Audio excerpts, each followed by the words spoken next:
SIR নিয়ে Trinamool BJP তুঙ্গে তরজা। কল্যাণীর শহরে সুকান্ত, শ্রীরামপুরে সুকান্তর বাইক র্যালি আর শ্রীরামপুরে বাইক মিছিলে সুকান্ত মজুমদার। শুক্রবার সুকান্তকে চ্যালেঞ্জ কল্যাণের। গতকালই কল্যাণের লোকসভা এলাকায় সুকান্তর মিছিল, আর মিছিল শেষে তৃণমূলকে ফের হুঁশিয়ারি সুকান্তর। ঝান্ডা ও ডান্ডার বাণী বিজেপি সাংসদের গলায়। সুকান্ত মজুমদার বেকার লোক, কটাক্ষ কল্যাণ বন্দ্যোপাধ্যায়। কল্যাণ ব্যানার্জির মতো ছুচোদেরকে ভয় পাবেন না, এদের মারিয়ে যেতে হয়। কালকে এত বড় বড় কথা বললো সে সুকান্ত মজুমদার, এসে ভাষণ দিয়ে আর বেরোতে দেবো না, এত দম। কল্যাণ কল্যাণ ডাক পারি, কল্যাণ গেল কার বাড়ি? আই কল্যাণ দেখে যা বিজেপির ক্ষমতা। কি হলো আপনার? ফুস। আমার কর্মীরা আজকে ঝান্ডাও এনেছে, তার সাথে ডান্ডাও এনেছে।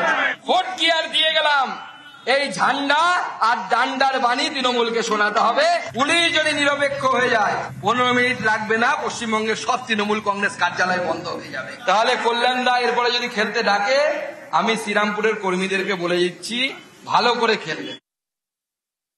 আমি তো ওর মতো বেকার লোক নই যে যখন তখন যেখানে সেখানে ঘুরে বেড়াবো, খ্যাপাসিয়ানের মতো ঘুরে বেড়াচ্ছে। আমি আবার বলছি, এসআইআর থেকে নাম কেটে দিয়ে ও সিআইএসএফ সিআরপিএফ নিয়ে এসে শ্রীরামপুর পার্লামেন্টে একটা মানুষকে গুলি করে মারুক, সুকান্ত মজুমদারকে বাড়ি ফিরে যেতে দেব না।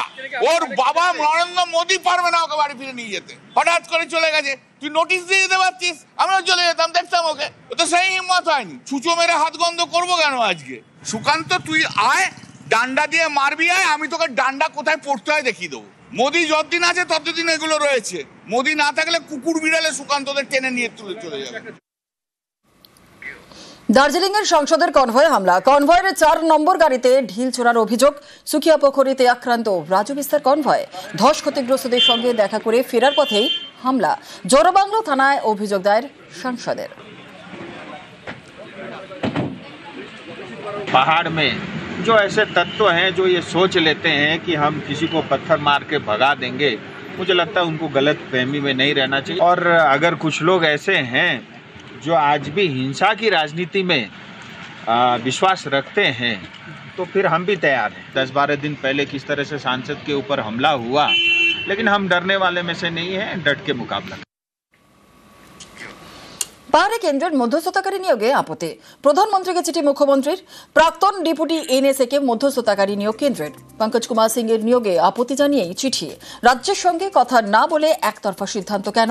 ত্রিপাক্ষিক চুক্তিতেই জিটিএ গঠিত হয় বলে সরব মমতা। স্বশাসিত সংস্থা জিটিএ এর অধিকারে হস্তক্ষেপ বলেই তো মধ্যস্থতাকারী নিয়োগে আপত্তি জানিয়ে চিঠি মমতার। প্রধানমন্ত্রীকে চিঠি দিতেই পারেন, কিন্তু এটা ট্রাইপার্টাইট ব্যাপার। ওনারাও তো আলোচনা করেছেন, তখন তো ত্রিপাক্ষিক আলোচনা ছিল। ত্রিপাক্ষিক আলোচনাতে তো কেন্দ্রের একজন প্রতিনিধিকে রাখতে হবে। পাহাড়, দার্জিলিং, এটা তো বাংলার অবিচ্ছেদ্য অংশ।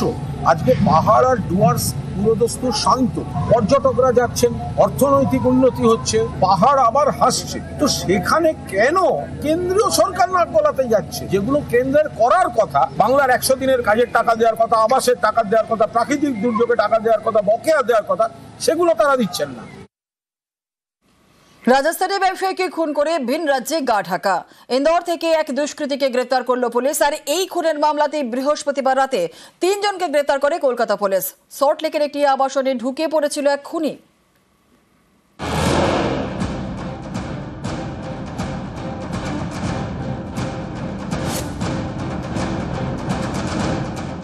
বৃহস্পতিবার রাতে ফিল্মি কায়দায় ধাওয়া করে খুনি ধরে কলকাতা পুলিশ।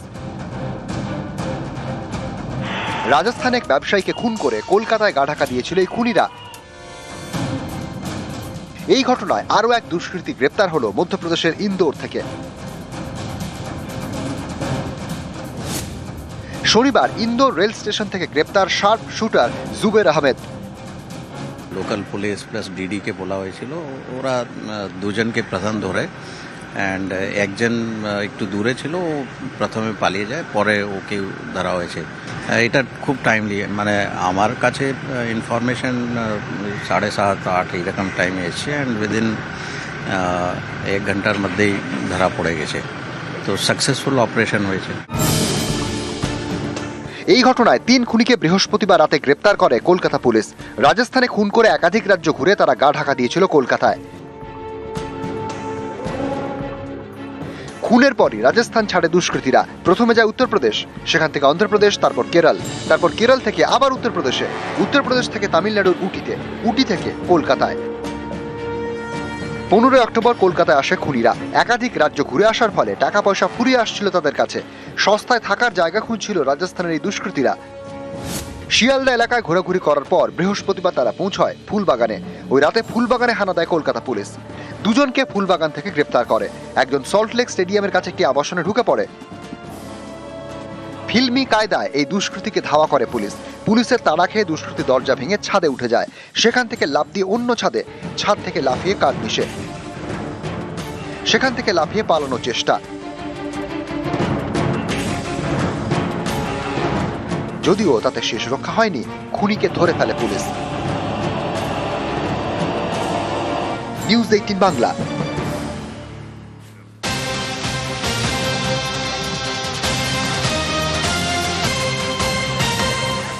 মাঝ রাস্তায় চলছে গাড়ি, 2 গাড়ির সংঘর্ষে দুর্ঘটনা। সংঘর্ষের পর 2 গাড়িতেই আগুন। পশ্চিম মেদিনীপুরের সবংয়ের নীলা এলাকার ঘটনা।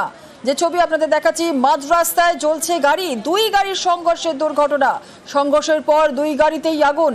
পশ্চিম মেদিনীপুরের সবংয়ের নীলা এলাকার ঘটনা। দিগ্বিজয় মাহালি রয়েছে আমাদের সঙ্গে, আমাদের প্রতিনিধি আরো বিস্তারিত বলবে। দিগ্বিজয়, যে ছবি আমরা দেখছি, 2 গাড়ির সংঘর্ষের দুর্ঘটনা, কেউ কি আহত হয়েছেন, কি আপডেট পাচ্ছি আমরা? দেখো জোয়ারা, ইতিমধ্যেই এখনো পর্যন্ত কিন্তু আগুন জ্বলছে। 3টি দমকলের ইঞ্জিন এসেছে, আগুন নেভানোর চেষ্টা চলছে। যদিও এই ঘটনায় কিন্তু কোনো হতাহতের কোনো খবর নেই, কিন্তু যেভাবে এই মুখোমুখি সংঘর্ষ হয়েছে 2টি গাড়ির সবংয়ের নীলা এলাকায়, তাতে কিন্তু যে কোনো মুহূর্তে প্রাণঘাতের ঘটনা হতো, কিন্তু সেরকম কিছু হয়নি। কিন্তু 2টি বড় গাড়ি একেবারে মুখোমুখি সংঘর্ষ হওয়ায় একদম দুটোই পুড়ে ছাই হয়ে গিয়েছে। এবং ঘটনা আজ ভোরে ঘটার পরেই সবং থানার পুলিশ ঘটনাস্থলে আসে এবং 3টি দমকলের ইঞ্জিন এই মুহূর্তে এসে উপস্থিত হয়েছে এবং এখনো আগুন জ্বলছে। এখনো পর্যন্ত কিন্তু আগুন নিয়ন্ত্রণে আনা সম্ভব হয়নি। বেশ, ধন্যবাদ।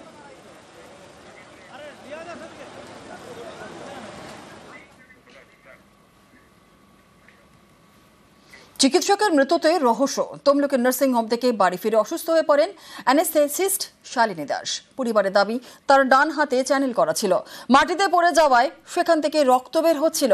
হাসপাতালে নিয়ে গেলে বাঁচানো আর যায়নি। পরিবারের প্রশ্ন, ডিউটিতে যাওয়ার সময় সুস্থ ছিলেন শালিনী, তাহলে হাতে চ্যানেল কেন? পূর্ব মেদিনীপুরের কাঁথি মহকুমা হাসপাতাল। এখানকার চিকিৎসক শালিনী দাস অ্যানাস্থেসিস্ট, থাকতেন তমলুকের ভাড়া বাড়িতে। তার মৃত্যু ঘিরে রহস্য। কাঁথি মহকুমা হাসপাতালের পাশাপাশি তমলুক এবং মহিষাদলের 2টি নার্সিংহোমেও কাজ করতেন শালিনী। পরিবারের দাবি, শুক্রবার সুস্থ অবস্থায় বাড়ি থেকে বেরিয়েছিলেন। মহিষাদল এবং তমলুকের নার্সিংহোমে ডিউটিতে যান। সেখান থেকে যখন বাড়ি ফেরেন তখন তার হাতে চ্যানেল করা। বাড়ি ফিরেই অসুস্থ হয়ে পড়েন চিকিৎসক, মাটিতে পড়ে যান। চিকিৎসক শালিনী দাসকে নিয়ে যাওয়া হয় তমলুকের নার্সিংহোমে। সেখান থেকে তাম্রলিপ্ত মেডিকেল, কিন্তু বাঁচানো যায়নি। তাকে বলেছে নাকি চ্যালেঞ্জ করে দিয়েছে, তারাই করে দিয়েছে, কিছু নেই। সকালবেলা তো সুস্থ হয়ে গেছে, প্রায় 11:30 পৌনে 12টা ডাক্তারবাবু দেখে সঙ্গে সঙ্গে মেডিকেল কলেজে রেফার করে। ভালো ছিল, ক্রিটিক্যাল অবস্থা ছিল। তখন কি ব্লিডিং হয়ে যাচ্ছে? হ্যাঁ, ওই হাতে একটা চ্যানেল করা ছিল, ওখান থেকে অনবরত ব্লিডিং হচ্ছে। পরিবারের প্রশ্ন, শালিনী সুস্থ অবস্থায় বাড়ি থেকে বেরিয়েছিলেন, তাহলে তার ডান হাতে চ্যানেল কেন? কে চ্যানেল করলো? শালিনীর কি হয়েছিল? এত শর্ট টাইমে এক্সপ্লোর করার মতো আমরা করতে পারছি না, বিশ্বাস করতে পারছি না। কোথাও যেন একটা সন্দেহ হচ্ছে যে ট্রিটমেন্টের কোথাও বোধহয় কিছু একটা হয়েছে, গণ্ডগোল হয়েছে। পোস্টমর্টম রিপোর্ট ছাড়া আগে তো রিয়ালি কিছু বলতে পারছি না। শুক্রবার সকালে প্রথমে মহিষাদলের নার্সিংহোমে গিয়েছিলেন অ্যানাস্থেসিস্ট শালিনী দাস, সেখান থেকে তমলুকের নার্সিংহোম। উনি এসেছিলেন 7:30 বা একটু পরে, আর 8:10 নাগাদ বেরিয়ে গেছেন। অ্যানাস্থেসিয়া দিতে এসেছিলেন একটা অপারেশন। সব থেকে খারাপ লেগেছে যে আমার এখানে উনি সকালে সুস্থ অবস্থায় ওটি করে গেলেন, তারপর কি হলো। তমলুকের নার্সিংহোমের চিকিৎসকের দাবি, ওটিতে থাকার সময় অসুস্থ বোধ করছিলেন অ্যানাস্থেসিস্ট। শালিনী দাস কালকে 9:15 নাগাদ অ্যানাস্থেসিয়া দেয় পেশেন্টের প্রায় 1.5 ঘন্টার মতো ওটি চলছিল। তার মাঝখানে মায়ের থেকে বিভিন্ন রকমের ভাবে ফোন আসতে থাকে, ওই 10-15 মিনিট অন্তর করে ফোন আসতে থাকে। তারপরে ওই মাসিকে বলে কি কেয়ারটেকার, মাকে যেতে দেবে না, তুমি যদি যেতে দাও তাহলে তোমার মাইনে আটকে দেবে। আমি তো ওটি করছিলাম। তারপরে ও আমাকে বলে যে স্যার আমার একটু গ্যাস হচ্ছে, গ্যাসের ট্যাবলেট খেয়েছি কিন্তু এখনো হচ্ছে। আমি বলে তাহলে একটা প্যান্টোপ্রাজল নিয়ে নে। প্যান্টোপ্রাজল অনডেম হচ্ছে চ্যানেল করে ওখানে নিয়েছে, ব্যাস এইটুকু। এরপরে তারপরে আমি চলে এসেছি, ওটি শেষ, আমি যাইনি। যদিও কি কারণে মৃত্যু হলো চিকিৎসকের তা নিয়ে তৈরি হয়েছে রহস্য। এখন অবধি যা ইনফরমেশন আছে আমাদের কাছে, উনি এখানে ভাড়া বাড়িতে থাকতেন আর অসুস্থ ছিলেন। ওনার হাতে চ্যানেলও লাগানো ছিল যখন ওনাকে শিফট করা হয়েছে হসপিটালে। অ্যানেস্থেসিয়া ডক্টর ছিলেন। ওটা আমরা দেখছি যে কি ইস্যু ছিল, ঘটনা তদন্ত চলছে। পূর্ব মেদিনীপুর থেকে ক্যামেরায় সর্বানন্দ মিশ্র এবং সন্দীপ গুড়িয়ার সঙ্গে সুজিত ভৌমিক, নিউজ 18 বাংলা। দেগঙ্গায় বাড়ি এবং মন্দিরে চুরি, লক্ষাধিক টাকার সামগ্রী চুরির অভিযোগ। দেগঙ্গার দোগাছিয়ার ঘটনা। দেগঙ্গায় বাড়ি এবং মন্দিরে চুরি, লক্ষাধিক টাকার সামগ্রী চুরির অভিযোগ। দেগঙ্গার দোগাছিয়ার ঘটনা। জিয়াউল রয়েছে, আরো বিস্তারিত বলবে। জিয়াউল, পুলিশি তদন্তে কি জানা যাচ্ছে?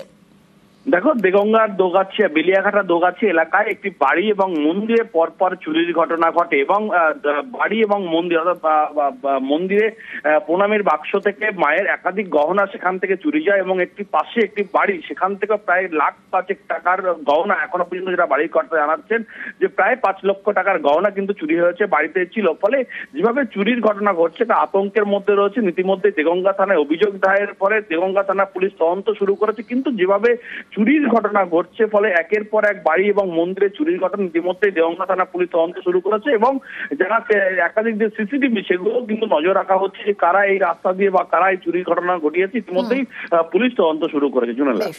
ধন্যবাদ। প্রায় আনুমানিক 5 লাখ টাকার মতো সোনাদানা হবে, প্লাস 22,000 টাকা ক্যাশ নিয়ে চলে গেছে। দেখি মন্দিরেও চুরি হয়েছে, ঠাকুরের একটা টিপ চুরি হয়েছে, প্লাস মানে প্রণামী বাক্সের টাকা চুরি হয়েছে। নিউজ